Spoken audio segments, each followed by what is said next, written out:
With Amex Platinum, you can enjoy access to dedicated card member entrances at select events because skipping the line makes you the star of game day. That's the powerful backing of American Express. Terms apply. Learn more at americanexpress.com/withAmex. Card member entrance access not limited to Amex Platinum Card.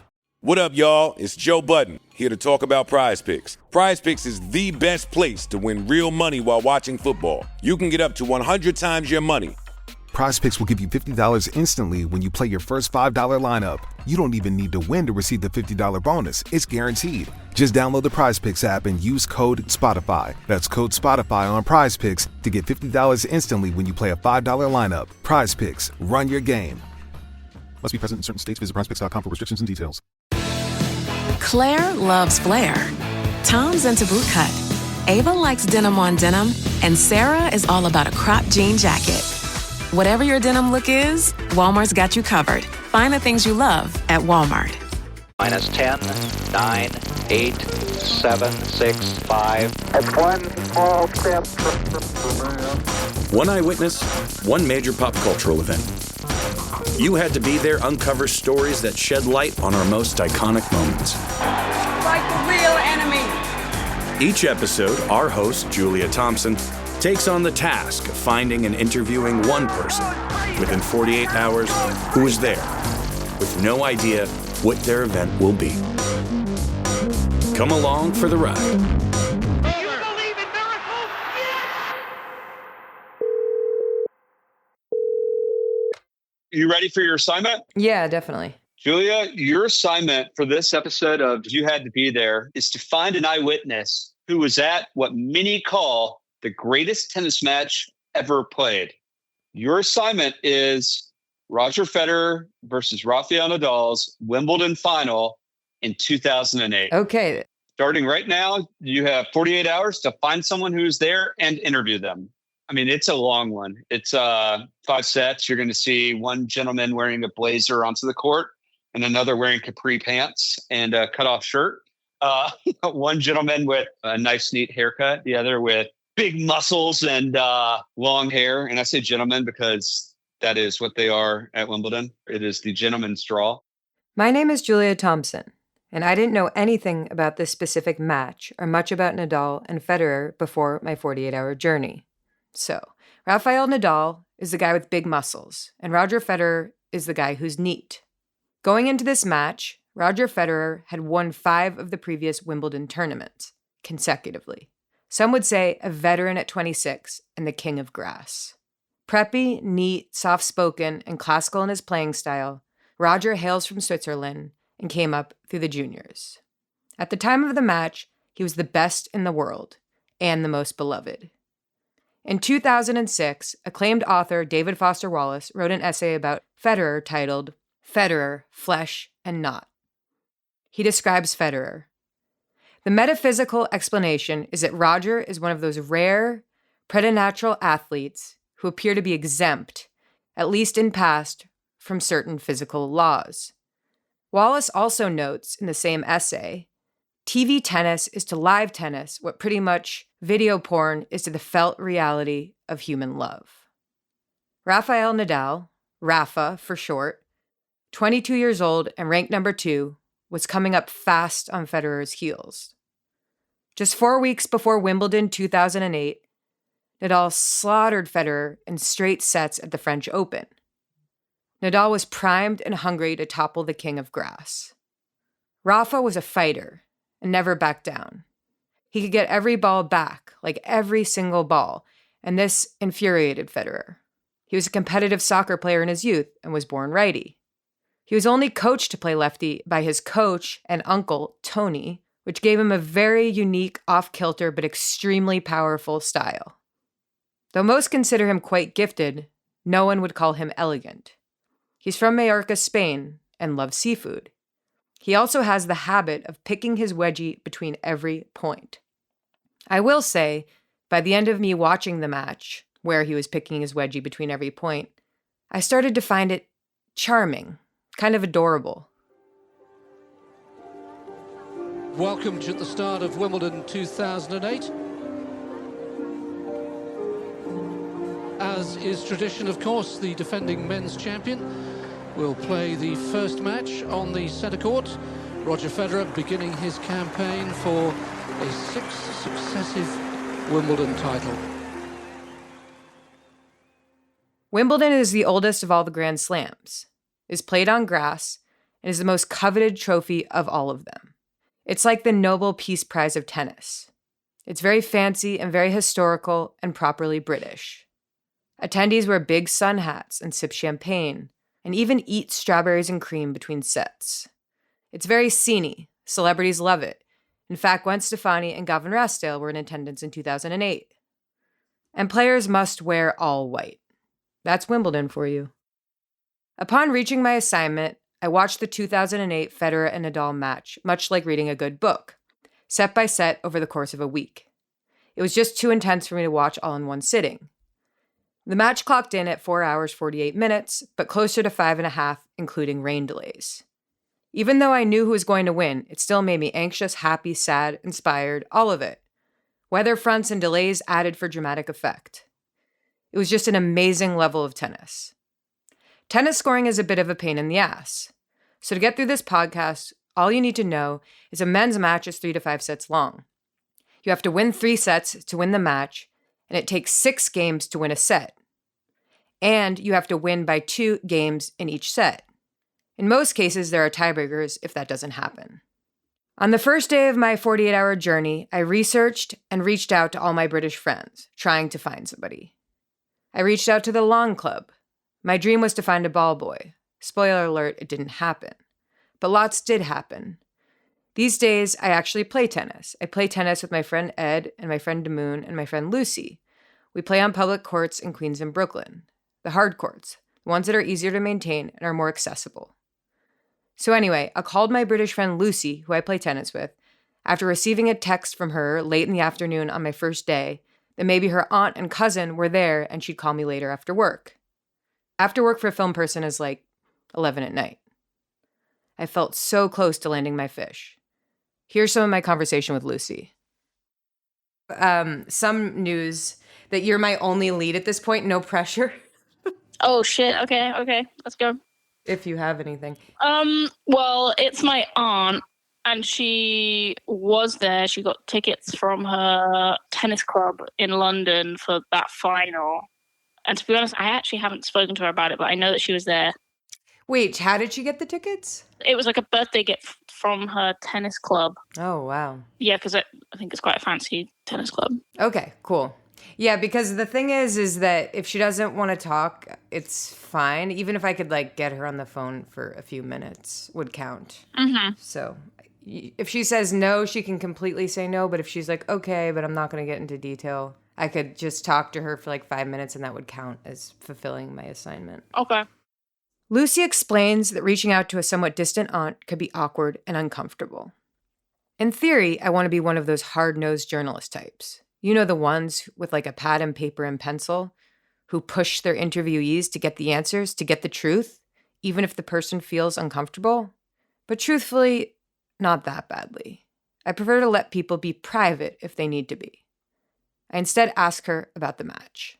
I watched the match on TV. The stadium isn't, huge. Where were you watching it? Oh my God, I was watching it at home. I had to leave. And I was literally pushing it until I think I was already an hour and a half or 2 hours late to what I was supposed to be at. And so I had to leave and then listen to the rest of it on the radio. How were you feeling emotionally? Oh my God, I wanted Federer to win so bad. Yeah. It was truly nerve-wracking. It just went on and on. I was just heart was pounding, I don't even know how old I was. 17, I guess. As suggested by Webb via text, I look at the draws and email a few players who are there. Then I get a call with a lead from my father-in-law, Scott. Did anybody in the family happen to recommend Donna Fales to you? She was a professional tennis player. Oh, that's cool. You don't happen to have her contact, do you? I think I do. While I wait for Donna's number, I text another British person I know, Elise McCave. She works in film distribution and is a producer. I know she wasn't at the match, but she did say she could help me out.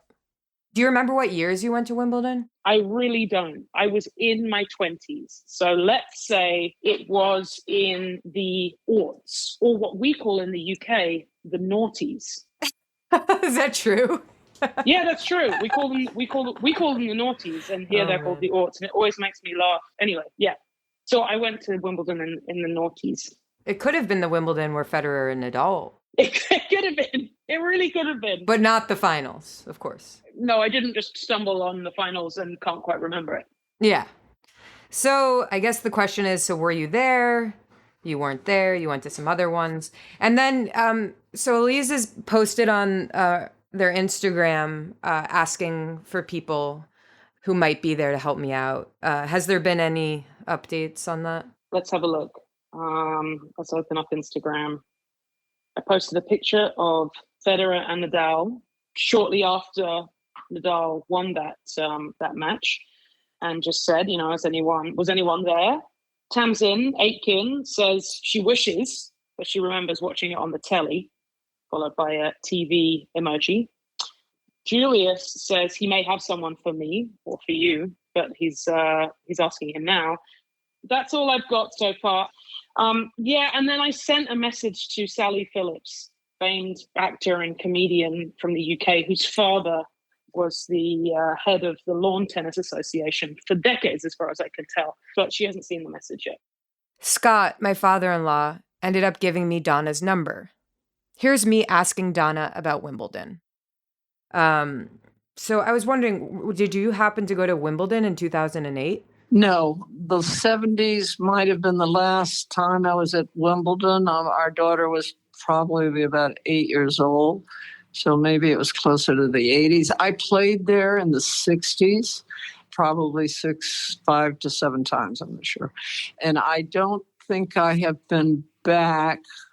I went through there a few times. I don't really remember anymore, but I was not at Wimbledon for the Nadal-Federer match, which is one of the outstanding matches played at Wimbledon. So yeah, unfortunately, she wasn't at the 2008 finals.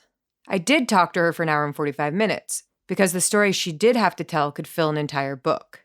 She played at center court in Wimbledon in the early 60s and built her career traversing Africa, playing mostly men at world-renowned tournaments.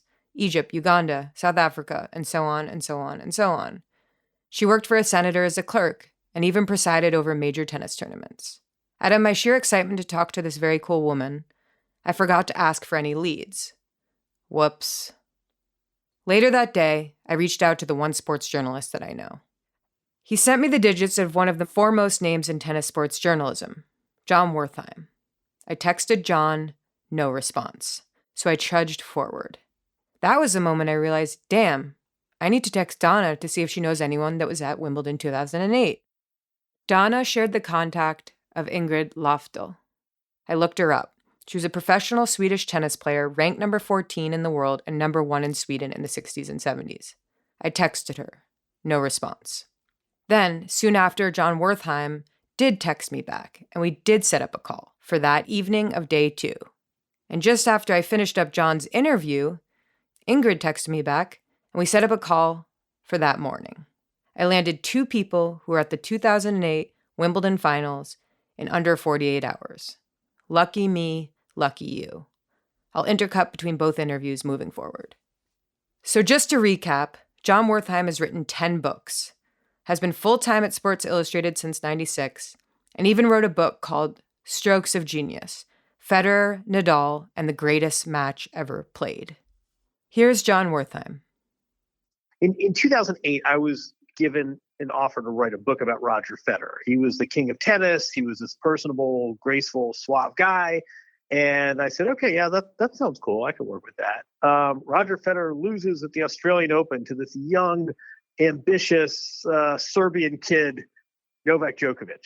So that's not ideal. Then Novak Djokovic goes to the French Open to Roland Garros and gets absolutely rolled over in the final by Rafael Nadal and just gets completely destroyed. And I'm thinking, oh boy, this book, we're in some trouble. And then we get to Wimbledon, and Roger Federer has won this event for the 5 previous years. The 2 previous years, he'd beaten Nadal. The first time in 2006, He wins pretty handily. The second time in 2007, Nadal gets a little bit closer. And now they get to Wimbledon. This is this pinnacle event of tennis. This is the great cathedral. Nadal is sort of this young arriving kid from Spain. Federer is this champion. It has this challenger champion. It's lefty-righty. It's Spain versus Switzerland. It's the guy who's sort of the king of clay who just beat Federer. This final match starts. It's the match everybody wanted from the start of the tournament. And the big theme was was Nadal finally going to complete this takedown? Beating Roger Federer on clay is great, but beating Roger Federer at Wimbledon is that's sort of the ultimate triumph. And it's this beautiful Sunday.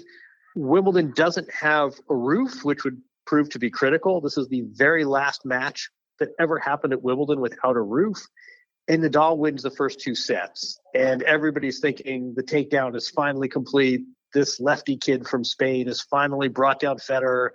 There's a new king. The king's been disposed. I mean, just every cliche in sports of that sort of lineage and changing of the guard and kings being thwarted and ousted. And here's this challenger from Spain, and he's finally done it. He hasn't just beaten Roger Federer at Paris a month prior. He's now done it at Sunday Center Court Wimbledon.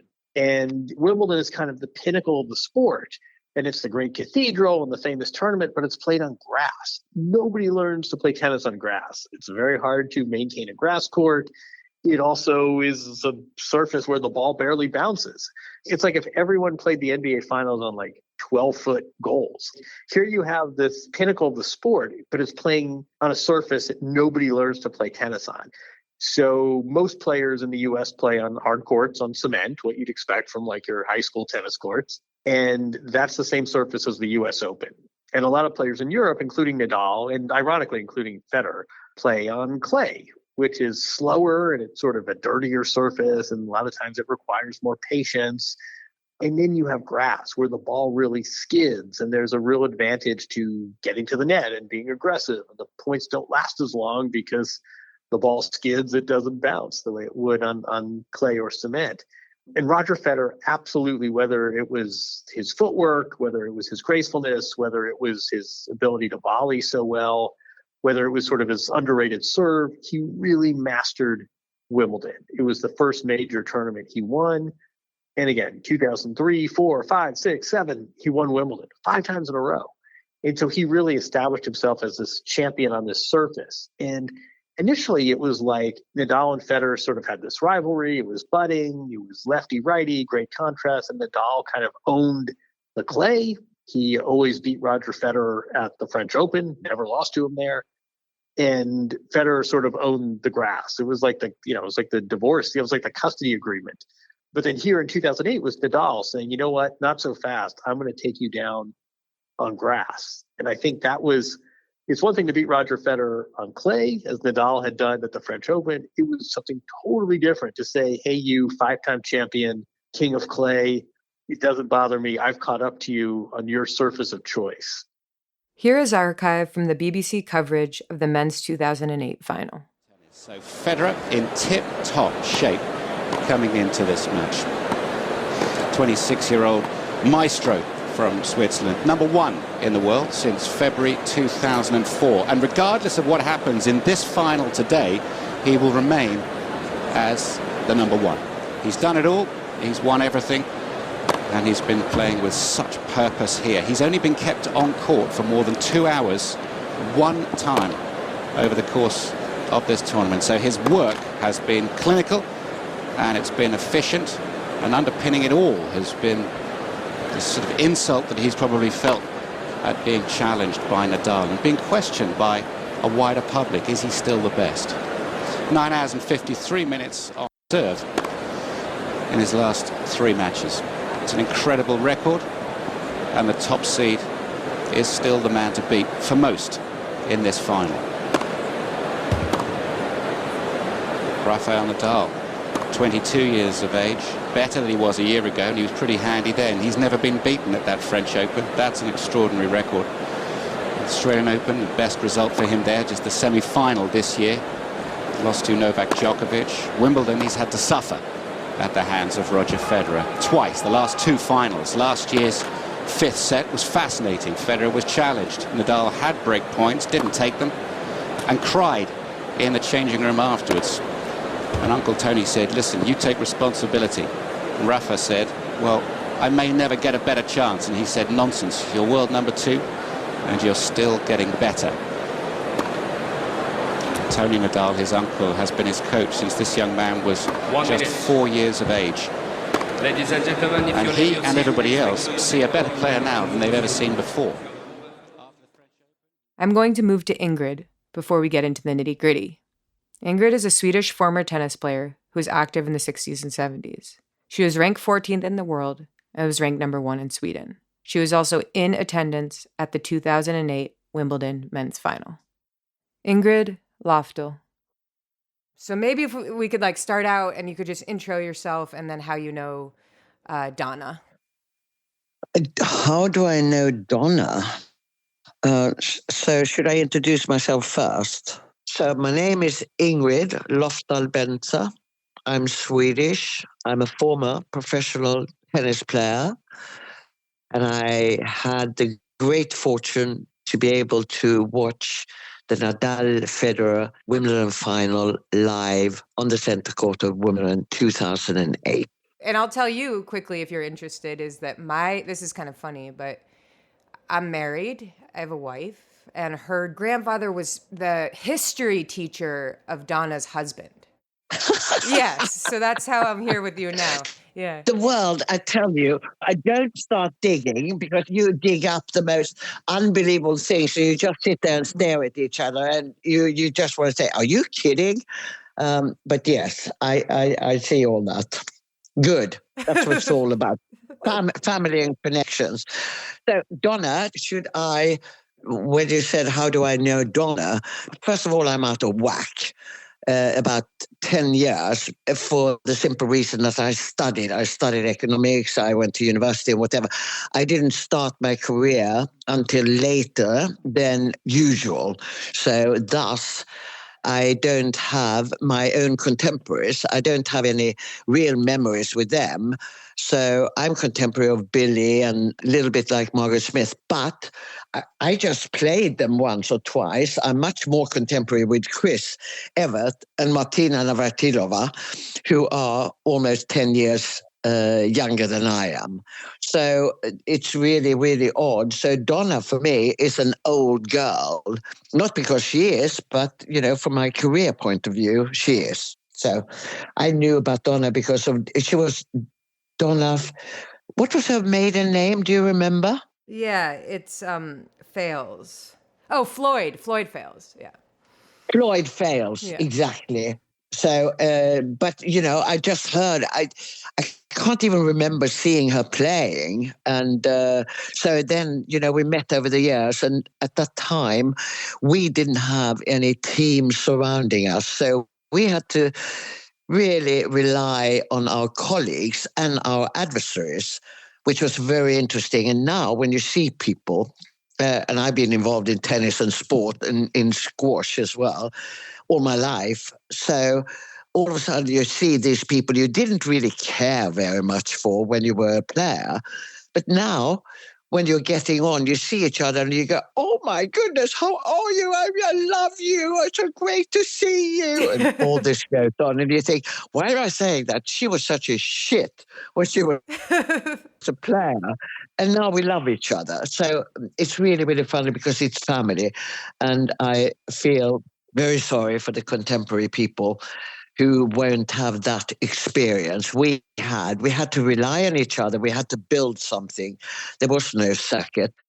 Ingrid Löfdahl was a part of the movement that created a tennis tournament and a circuit for women that was formally founded by Billie Jean King in 1973, the Women's Tennis Association. So even if Donna and Ingrid weren't tight at that time, they were tight in that they both wanted more money and more tournaments and more inclusion for women in tennis. This is a whole other podcast, and one I'd like to make in the future. But anyway, I just wanted to give you context. Back to Wimbledon and the match at hand. I just want to say there's something very, very special with Wimbledon, with the arena, because it whispers to you, because it's of the oval of the Wimbledon center court, And particularly before, not anymore when the roof is closed, which it would have been today, if they would have played today, the same match. But then it was open. And there is a whisper, and it's like, I had the privilege of open Wimbledon because I played Billie Jean King in the opening match, and she was the defending champion. And I will never, ever forget the sound of the arena. And it just goes, shh, like a very, very soft wind, but very, very evocative. So everybody was quiet, when you have 12,000 people just breathing, and that's the only sound you hear. And during this unbelievable match, and at that time, none of them made a noise. Now, a lot of players make some awful noise when they play. And of course, they didn't either. The occasional grunt or, when slipping or something, but otherwise nothing. It was magic. I still get very excited thinking about it. Yeah. What else about Wimbledon would you say makes it special? I think everybody recognizes the seriousness of tennis and the knowledge of the fans. They're very knowledgeable, follow the game, and everybody is appreciated. Even if you're playing on the outside courts, people are very respectful. They stop when there's a point. You're walking very close to the court when you're on the outside court. But still, people stop when there is a point in progress and just wait. And also players, now they're trying to separate crowds and players more and more. But only a few years back, players would mingle freely with the crowd. And the Henman Hill, as we like to call it, there's an arena with an enormous giant screen where people can sit on ground passes. So you can get into the ground and you can go and sit on the hill. You can have a basket with you with some food and your children with you, and they can run around and watch on this big screen, and everybody following because it's on the center court. So it's the match on the center court.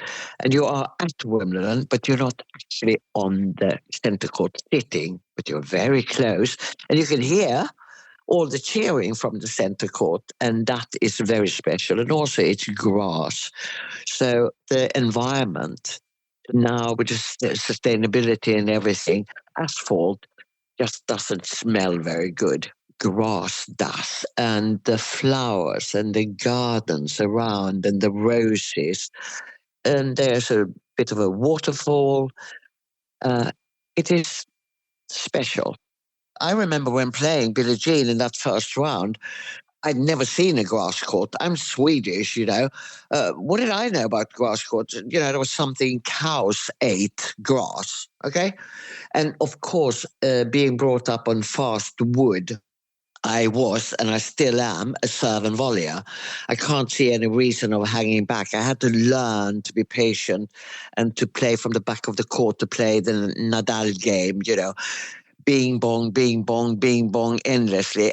So I don't know if you can do anything about the surfaces. I think one should be very careful in not making the surfaces equal. I think they should be different because they really challenge players to use different tools and different strategies. And I think that's very interesting for the public to see. At the game, how did you get there, and how did you find yourself at Wimbledon 2008? Well, I'm at Wimbledon every year, every day, because I'm a member. So I sit in the member stand. We are very privileged. I also have guests, which I invite, which is also a privilege. However, at that particular point, I would dress. When Roger Federer would play, I would dress in red and white. And everybody knew about it. And the voluntary guards at Wimbledon, they will always salute and say, now we are in good hands. Here comes Ingrid in red and white as the Swiss flag. I am a firm Roger Federer fan.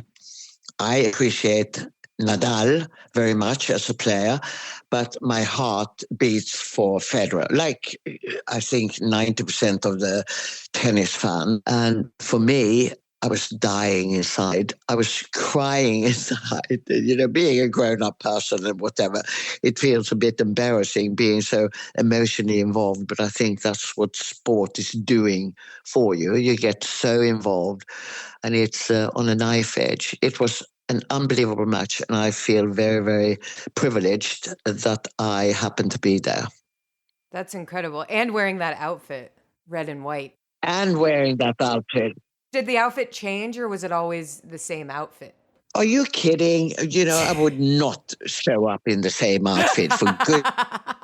I knew you were going to say that. I just wanted to hear that reaction, because I know tennis is a lot about outfits, and Wimbledon especially. So, but now I'm loaded with a load of red and white outfits, and I don't know what to do with them. You could sell them on eBay, Yeah, maybe I should. Who knows? But they are too sacred to me. No, red and white stripe, the red jacket, white trousers, top red, but purely red and white. I was very serious because I'm there 14 days or 13, as it was at that time, because we had a free middle Sunday. We didn't play on the middle Sunday, but we do since, I think, 2 years back, might be 3 years back. But I hung out every year. I hang out 7 red and white combinations. So I had a choice. I had to get out of the house because I've got 4 guests every day, and then other, international former players and whatever coming in. It is the best time of the year, but you have to be ready. So going out late at night, which I like to do, and parking my car. I drive my car to Wimbledon, so I don't drink during the day, but going out for dinner, it's nice with a glass of wine. And then the next morning, you have to get up at 7 or 8 and do it all over again. And hopefully Roger would win another match. And he usually did. Not anymore. Here is John. He's now done it at Sunday Center Court Wimbledon. And it's 2-0, and Roger Federer has decided he's not giving up his domain. He's not giving up his kingdom quite so simply. He wins the next set 7-6, and there are dramatic rain delays, and there is just this unbelievably high level of tennis. In the Nadal-Federer game, there were 2 rain delays. One that delayed the start of the match by 35 minutes. The second one was in the 3rd set and was for 81 minutes. In the 3rd set, Nadal was up 5-4. Federer was serving, and then the rain delay hit. It took 80 minutes for the rain to pass and for the players to get back on the court. And I think that's one thing that's sort of not always covered in the telling of the story, is just for all 5 sets. Spoiler alert, this would go 5 sets. But for the entire duration of the match, almost 5 hours, the level was just extraordinary. And there was so much at stake, and there was so much history here, and there was so much personal pride. And yet the level never really dipped. All the sets were close. If you go and look at the stats, I think Nadal won like 4 more total points. I'm looking this up as we speak. 5 more total points, 209 to 204. So they played more than 400 points, and they came within 5 of each other. The 3rd set went into a tiebreaker, and Federer pulled it out. Here is the archive from the 3rd set tiebreaker. 3rd set tiebreak. Both players receive 1 additional challenge. Neither player has lost a tiebreaker in this championship so far. Federer's won all 3 he's played. Nadal's won all 4 he's played. Something has to give.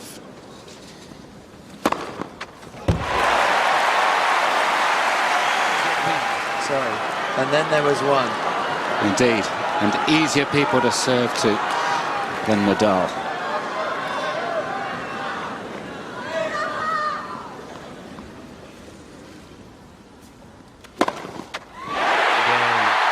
Set.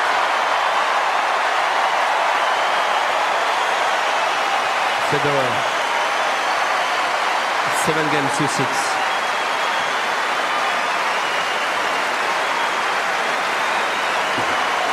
Nadal leads by 2 sets to 1.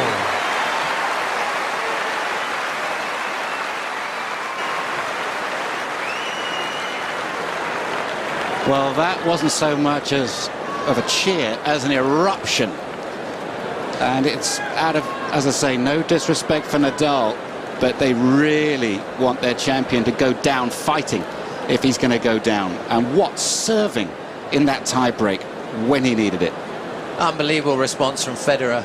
There was the big forehands, the second serve return from Federer on Nadal's short second serve, the big inside-out forehand winner, and a fantastic ace to finish it off. And he certainly has not given up this match.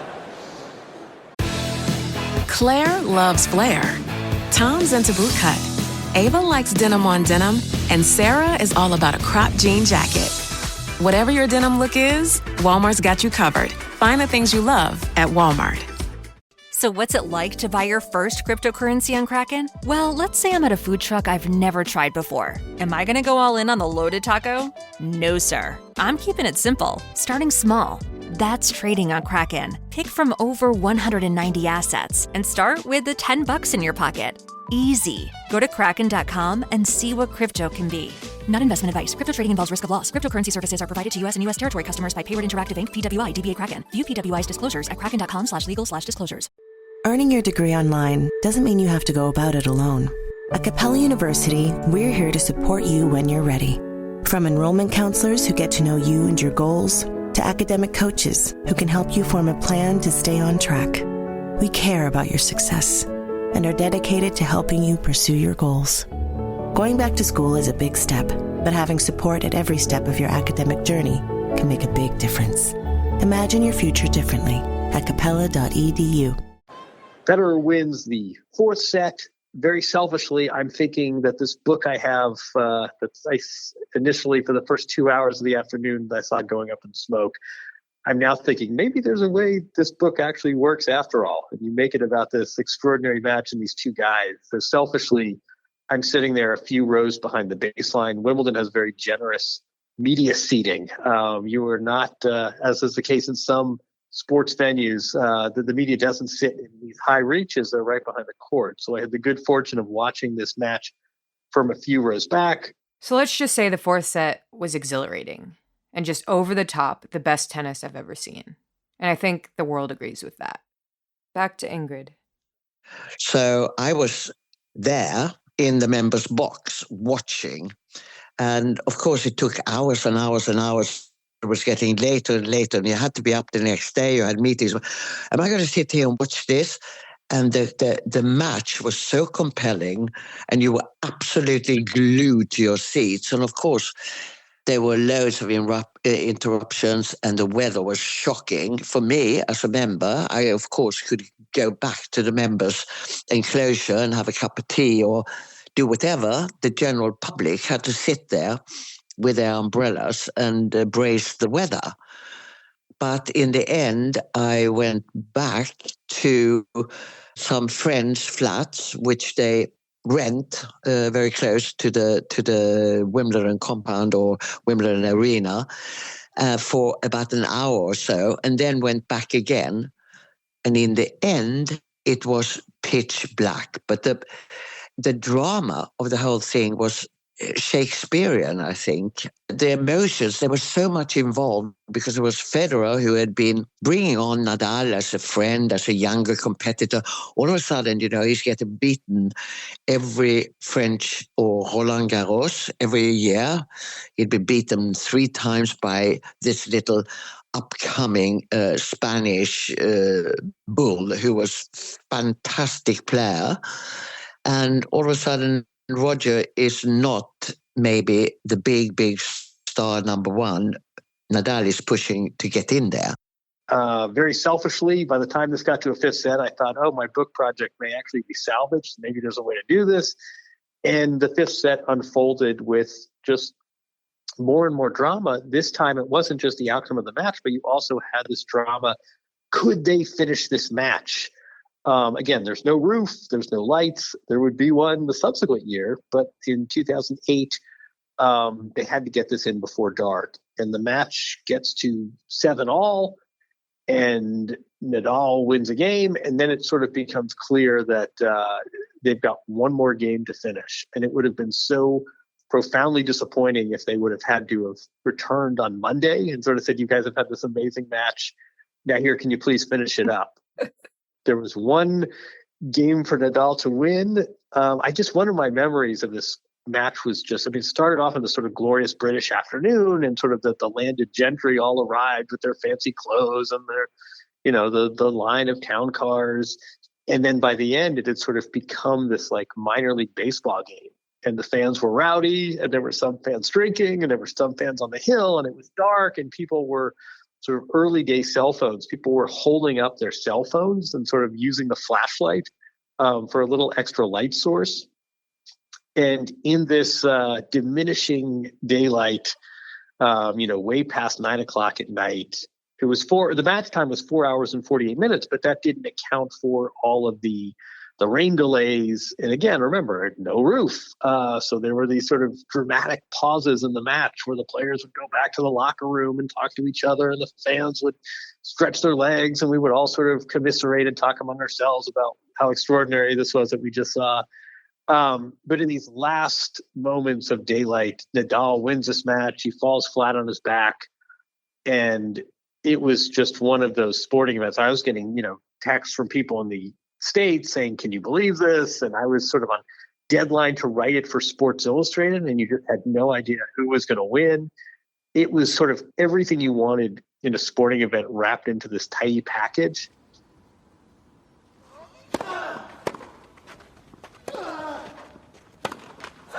There's a new man at the head of men's tennis, Rafael Nadal. 6-7, 6-7, 9-7.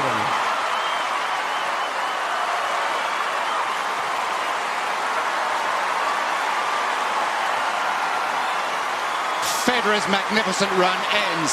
Nadal is the top man. Well, considering you were working, were you thinking like this is, going to be a huge moment in history and kind of emotionally involved, or were you able to kind of separate work from pleasure? Or pain, whatever. No, it's great. It's true. It was really hard to separate work from pleasure because apart from this whole book project, I was writing this on deadline for Sports Illustrated, and I literally had two stories simultaneously. One of them was the swashbuckling lefty from Spain has finally completed the ultimate takedown and beaten Roger Federer. And then the second half of my screen was Roger Federer, the old lion, was down 2-0, but decided not so fast and showed a level of fight that hadn't always been in evidence. I can also remember the setups for both stories, and you just sort of had to prepare for either of these two eventualities. And then coupled with that was the fact that this was just an unbelievable sporting event, just qualitatively. So you were kind of sort of enjoying the tennis and kind of sort of trying to figure out what the Nadal story was going to be and kind of figuring out what the Federer story would be. And again, this match was at 7-all in the fifth set. So you couldn't even really cheat. And it was just, I can only imagine how the two principals felt. I think for everybody that was watching that day, it was just an exhausting experience. Just everybody I remember was so emotionally drained when it was after. And there were a lot of nice sort of touches I remember. One of them was when Nadal won. Again, this was the first time he's won Wimbledon. He's never done this before. This was really this triumphant pivot point moment in his career. He goes up to hug his supporters. At Wimbledon, at least back then, the two sort of camps, the two boxes for the respective players, they sat right next to each other. So Nadal climbs up to go hug his team, and who helps him, who hoists him the last bit? Roger Federer's father. And I always think, your kids play Little League baseball, and you wouldn't dare sit on the same side of the bleachers as, the Sharks versus the Badgers or whatever your 7-year-old's T-ball is. The two teams wouldn't mingle. But here in the Wimbledon final, with all this history on the line, the very first person that Nadal touches after this match is Roger Federer. They shake hands at the net. I think the next person he touches off the court was Roger Federer's father, who was helping him find his own father. It was just, it was poignant. It was historic. it's also one of these rivalries where maybe the only rivalry where you end up liking both people. I mean, I don't think there are a lot of Nadal fans who hate Federer. If they do, it's sort of a strange reaction. I don't think there are a lot of Federer fans that hate Nadal. So you don't even have sort of the usual sort of, yes, my Celtics beat those awful Lakers, or the Yankees beat the Red Sox. You almost, at the same time, you sort of felt, you felt glee and happiness for one player, and you felt sympathy and sadness for the other. It was just this whole sort of weird emotional swirl for everyone. Exhaustion. It had been a long day. It had been an historic day. It had been all of the suspense where you had no idea. And you sort of knew that the stakes were getting higher and higher. And either this was going to be devastating for Nadal. Imagine if you'd lost. You're up 2-0 at Wimbledon against Roger Federer, having just beaten him in the French Open final, 4 Sundays prior. It would have been devastating if Nadal had lost. And at the same time, you also knew Roger Federer had won Wimbledon 5 times in a row. This young kid who had just beaten him in the French Open final a couple of weeks earlier was now going to take him down at Wimbledon. So it was just, there was kind of this happy exhaustion, and everyone sort of realized it was a special day. They were lucky to be, I wasn't going to say under the same roof, but there was no roof, but they were lucky to be in the same venue. It was just sort of a wonderful, exhausting day. But I do think sometimes history takes a long time to come into focus in sports, and you don't quite realize these passing moments. You have these moments that sort of in retrospect become more important. I think that day, by the time the 5th set started, everyone at center court knew one way or the other they were lucky to be part of this history. I'm just curious, do you think that part of that came from Wimbledon and tennis, or do you think it was something with them? Yeah, the sport itself. Yeah, that's a good question. I mean, I think that, this match took place at Wimbledon. This was a cathedral. This wasn't some random Tuesday, in Cincinnati. I mean, this was at the sort of the highest expression of tennis. And I also think tennis has this history of sort of whatever you want to call it. Some would say snootiness, some would say dignity and decorum and tradition. And, there's an element of sportsmanship. And it's especially pronounced at Wimbledon, where the players wear only white because, that initially it was because you didn't want to sweat too much in non-whites, and because, you have all this tradition at Wimbledon, right? And you have, there's no signage, they're not doing T-shirt cannons, there's this real dignity. And these two guys really seem to embody that. These, in keeping with tennis, in keeping with Wimbledon, these were two real sportsmen. And one of the most touching moments I remember from that day is when, after the final, the fans are going crazy. Everyone's giving these guys a standing ovation. Nadal has the trophy. He walks around the court one way doing his victory lap. Federer sort of sheepishly walks the other way as this great 5-time champion who's now the runner-up. And these guys pass each other, and they sort of really slightly, I mean, it's barely perceptible, they give each other sort of a low five. And it was this wonderful kind of moment, totally impromptu. It was after this exhausting day. And it was like, even after all this, and even after this battle and this history, and it's dark and the fans are cheering, even after all that, there was still this mutual respect and this sportsmanship. And so in a lot of ways, I feel like these guys fit really well. They were like the right guys for the right place, for the right job. Like their relationship, their civility, their sportsmanship, it paired really well with everything we know about Wimbledon, and to some extent, everything we know about tennis. So if you were to talk to people that are not fans of tennis, and you were to kind of describe, like, what is it that is interesting about the sport, what would you say? Tennis is the ultimate individual sport. It's just absolutely, it's seen as wimpy, but it's actually really brutal. And I would say, like, even in MMA, even in mixed martial arts, like in between rounds, you get coaching and you get someone patting you on the back and giving you a massage. I mean, tennis is so solitary, and individual sports just bring out, I think, like a level of depth and substance in the athletes that you don't necessarily have in team sports. And you win a tennis match and it's your victory, you lose and it's on you. You can't say the coach called the wrong play, and you can't say the point guard missed, I was wide open and the quarterback didn't hit me, and you can't blame anything on a teammate.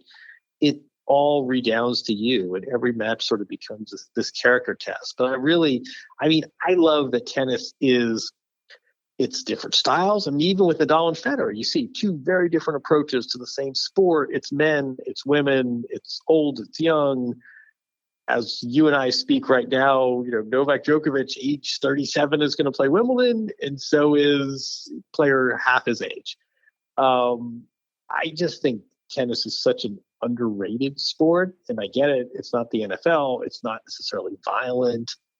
I see what you mean. That's really astute. Like, it's just because it's the only sport I watch, and I think it's because I'm interested in people's psychology, and that's a big part of it. And seeing how people like kind of evolve through a game and are able to handle it mentally is like so much what's interesting. That's really well put. I mean, in 2008 in the Wimbledon final, you could not consult with your coach except on a rain delay. So during the match, it was up to Federer to solve this riddle, and he could not and did not get any instruction from anyone else. So imagine a sport where it's only you, it's an individual sport, and you get penalized if you consulted with another person. I mean, literally, so intense. It's two guys on a court. It's so intense. And here you have this overlay of history, and you have the pride, and it's happening at Wimbledon. And if you lose this match, it's going to be a devastation. And if you win this match, it's going to be exultation. But you can't even share in that with anyone else until after it's over. So when all is said and done, Nadal toppled Federer 6-4, 6-4, 6-7, 6-7, 9-7. Here is Nadal giving an interview at center court just after his win. Wow. Can you describe what you felt when you just fell to the floor when you knew that you were the Wimbledon champion? Well, it's impossible to explain what I felt in that moment. No? So just very, very happy for win this title. My favorite tournament for me is a dream, playing this court, but win, I never imagined something like this. So very happy. Thank you very much, everybody.